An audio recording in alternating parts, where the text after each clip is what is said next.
All right, now let's talk a little bit about reactivity. So, reactivity, and this is something we saw in the first lab experiment where we put the effervescent tablets and it reacted with the water. Right, all of a sudden you saw bubbles and you saw temperature drop, and so it was basically the effervescent tablets reacting with the water.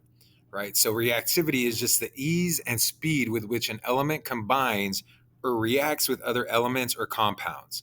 Right, so in this case that you see right here in this GIF, it is pure sodium reacting explosively with water. And the reason it does this is because usually, especially when it's an atom that only has like one or two electrons on its outer shell, it wants to get rid of those as soon as it can, right? It's real easy to get rid of two electrons than it is to go and find a bunch of other ones. And this is where I will bring this up right here, is that it's important to know that all electrons or all atoms, what they're really like striving for is to be stable, is to be balanced, right? And in order to do that, they're going to have to reach let's see, they're going to have to reach the octet rule, right? And what the octet rule is saying, and we'll talk about this quite a bit more, especially when we get to bonding, but what the octet rule is saying is that an atom, uh, how do I phrase this? An atom wants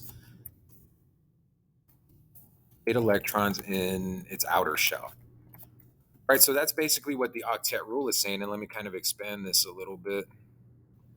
An atom wants 8 electrons on its outer shell, and that's the maximum that it can hold in their outer shells.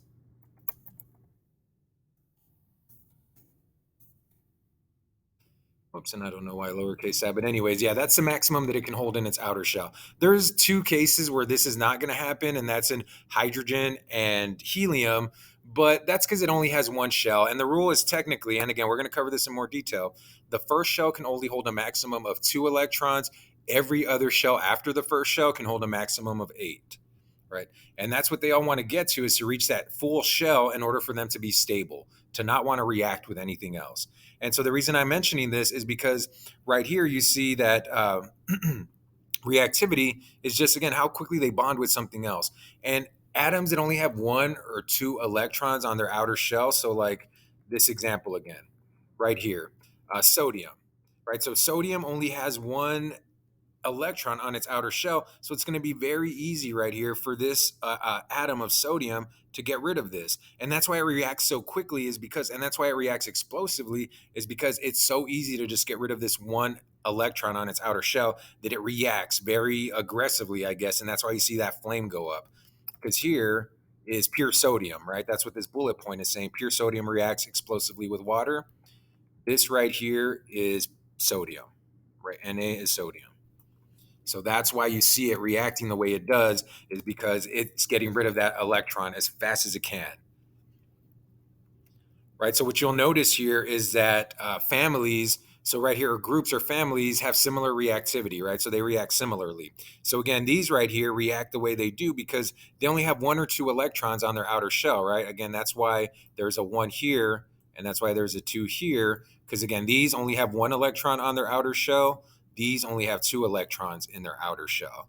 And because of that, they want to give them up so quickly that they will react violently when they get together with something that they can react with. And again, the ones up here in the metals, they're going to react more violently with water than most other elements. These over here, on the other hand, you see it has an 8 right here at the end.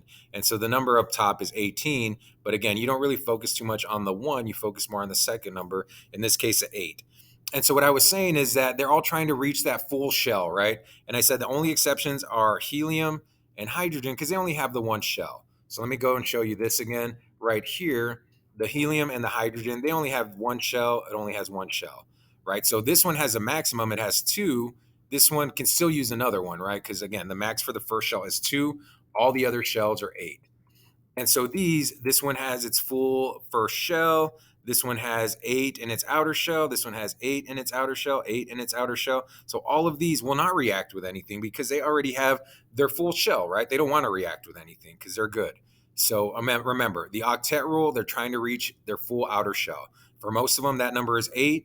For hydrogen and helium, that number is just 2. Because again, first shell can only hold a maximum of 2.